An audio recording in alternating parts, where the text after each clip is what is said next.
chapter 4, 17 of Romans, as it is written, I have made you a father of many nations in the presence of him whom he believed, God, who gives life to the dead and calls those things which do not exist as though they did.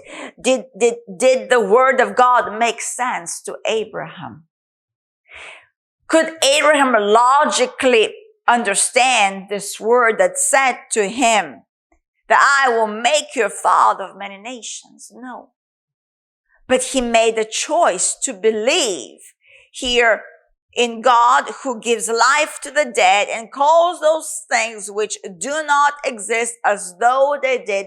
The word of God is constantly communicating a reality that is really not known to our carnal man, and yet it exists in God, but to our rational mind it does not exist. And that's why faith is required, and solely faith rests on the power of God.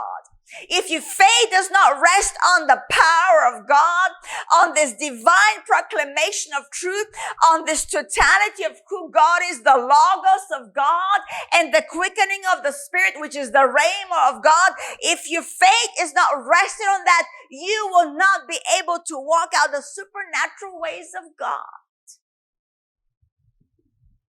Because Father Abraham, the father of faith, had to, in verse 18 of Romans 4, who contrary to hope, in hope believed. So he became the father of many nations according to that which was spoken. So shall his descendants be.